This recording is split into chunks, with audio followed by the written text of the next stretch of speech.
हुजूर के चेहरे को देखते भूख भी खत्म हो जाती। यहाँ तक कि जो बीमार साहबा हैं वो कहते हैं अगर बहुत ज्यादा बीमार होते तो रसूलुल्लाह को देख लेते थे। है जहर मासी का तैबा ही शिफा खाना। वो जो न थे तो कुछ न था, वो जो न हो तो कुछ न हो। वो जो न थे तो कुछ न था, वो जो न हो तो कुछ न हो। जान है वो जहान की, जान है तो जहान है। वाह अजीज़ान गिरामी वक़ार, बड़ी खुशी हासिल है आप तमाम हज़रात के जज्बात, ख्वाहिशात, तमन्नाएं जो नबी पाक सल्लल्लाहु तआला अलैहि वसल्लम की मोहब्बत से वाबस्ता हैं। अल्लाह करीम हमेशा इस शहर को मरकज़े इश्क़ रसूल बनाए। आमीन आमीन आमीन आमीन।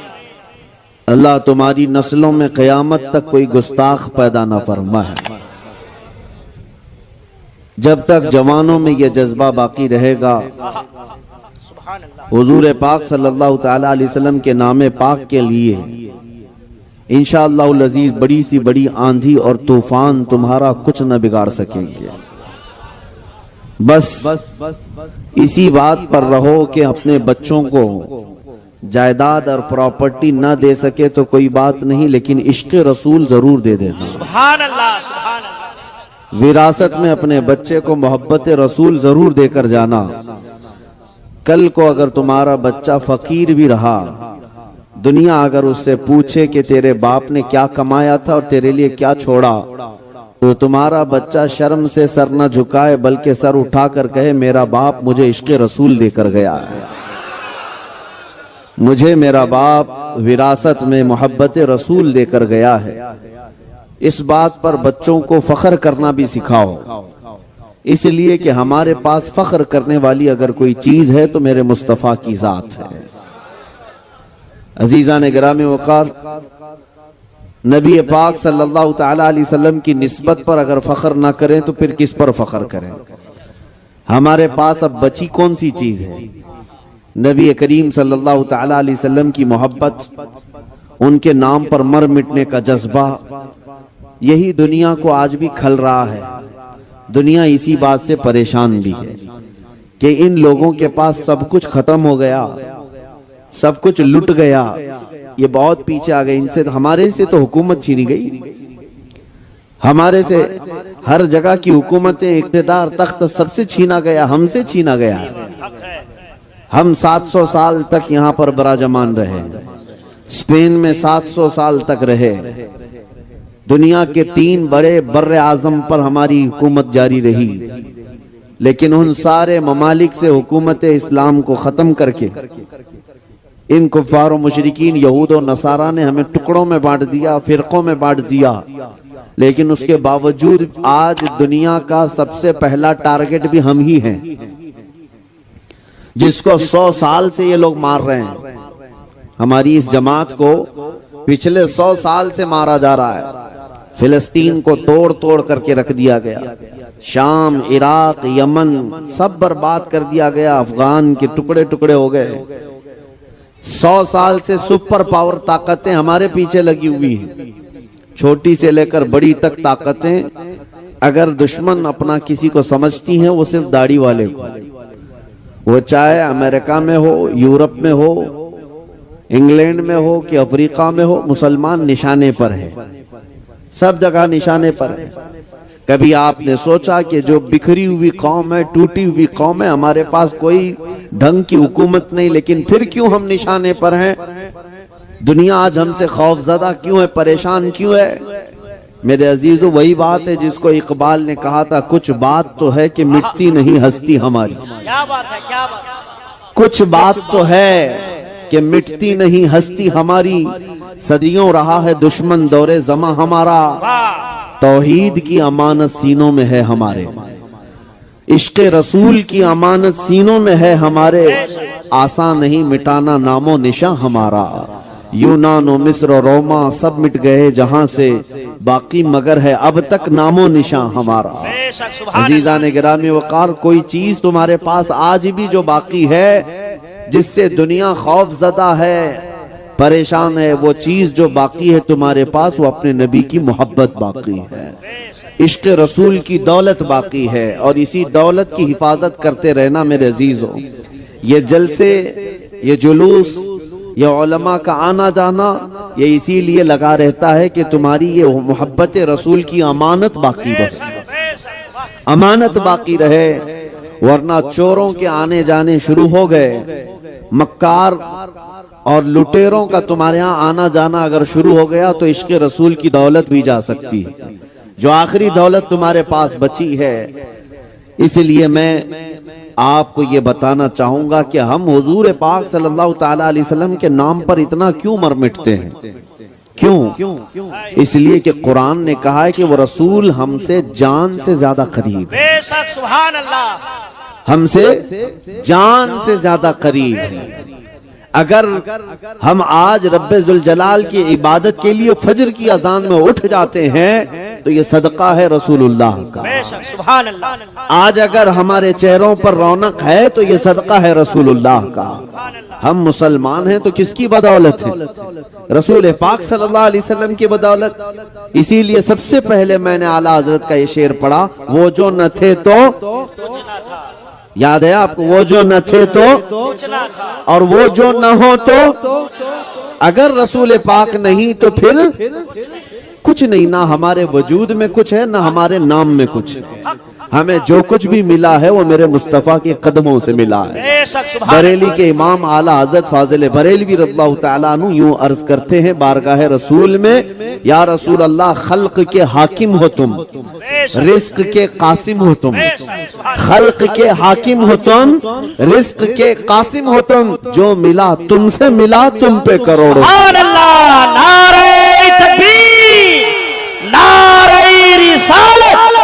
इश्क मोहब्बत, इश्क मोहब्बत।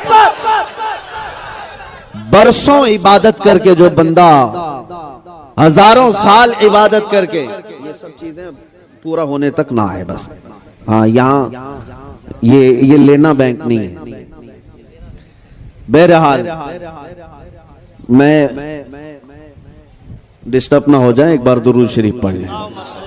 अल्लाहुम्मा सल्लि अला सय्यिदिना मुहम्मद मअदनिल जूद वल करम व आलिहि व अस्हाबिहिल किराम अल करीम बारिक वसल्लम। जिन पर बारिश होनी थी वो तो अब बैठ गए, जिनके हाथ में मुझसे पहले माइक था, जो गुनगुना रहे थे, उन पर ही तो बारिश होती है, नात खानों पर हो, क्योंकि वो भी खाते हैं सदका रसूलुल्लाह। अगर किसी नात खां को पैसे दिए जाते हैं तो ना वो उसका पेशा होना चाहिए, ना ही तुम उसको एहसान जताओ, बल्कि वो अगर 1 रुपया भी खाता है तो मेरे मुस्तफा की तारीफ करके खाता है। और इसमें कोई ऐब की बात नहीं, इसमें कोई ऐब की बात नहीं, बल्कि हमें हमारे बुजुर्गों ने यूं ही सिखाया है, या रसूल अल्लाह पीते हैं तेरे दर का और खाते हैं तेरे दर का, पानी है तेरा पानी, दाना है तेरा दाना। हमें तो उस बात पर कोई ऐब नहीं है। और मैं समझता हूँ दुनिया का सबसे पाकीज़ा माल वही है जो मेरे मुस्तफा के नाम पर आया। सुभान अल्लाह। मैं अर्ज ये कर रहा था, रसूल करीम सल्लल्लाहु ताला अलैहि वसल्लम की जाते बाबरकत से मिला है जो कुछ भी मिला, और आज भी आप इस बात को महसूस कर लेना, हजारों साल इबादत करके बंदा वहां नहीं पहुंच सकता जो मेरे मुस्तफा की एक नजर से पहुंचता है। एक अरब ने आदमी का बोल बाला कर दिया, खाक के जर्रों को हमदोशे सुरैया कर दिया। खुद न थे जो राह पर औरों के हादी बन गए, क्या नजर थी जिसने मुर्दों को मसीहा कर दिया। नबी पाक सल्लल्लाहु ताला अलैहि वसल्लम के दरबार की बात निस्बत अगर मुख्तसर भी मिल जाए, वो दुनिया का सबसे अजीम सितारा बन जाता है। जैसे मैं आपको बताऊं, हुजूर पाक सल्लल्लाहु ताला अलैहि वसल्लम के सहाबा जो हैं उनका मकाम क्या है पता है? सहाबा का मकाम ये है, मेरे आका खुद फरमाते हैं, अगर मेरी उम्मत का कोई बंदा ओहद पहाड़ के बराबर सूना खैरात करे, ओहद पहाड़ छोटा नहीं है, 10 किलोमीटर पे फैला हुआ पहाड़ है, एक ही पहाड़ 10 किलोमीटर के सराउंडिंग में फैला है। और नबी पाक सल्लल्लाहु अलैहि वसल्लम फरमाते हैं कि मेरा कोई उम्मती ओहद पहाड़ के बराबर सोना खैरात करे और मेरा कोई सहाबी जौ के दाने के बराबर खैरात करे तो भी बराबर नहीं हो सकता। आए है सुभान वो अल्लाह। उम्मती सहाबी की उस खैरात तक नहीं पहुंच सकता। सहाबा का वो मकाम है। सरकार गौसे पाक रदी अल्लाह ताला अन्हु से मनकूल और बाज दीगर अइम्मा इकराम से मनकूल ये बात है, सहाबा का मकाम क्या है? तो फरमाया गया जो सहाबी हुजूर सल्लल्लाहु ताला अलैहि वसल्लम के साथ जिहाद में जाया करते, जिस घोड़े पर बैठ करके वो जाते, उस घोड़े के टाप के नीचे से जो धूल उड़ती थी उस धूल तक भी गौस का मकाम नहीं है। गौस भी वक्त का उस धूल तक नहीं पहुंच सकता जो सहाबी रसूल घोड़े पर बैठकर जाते थे।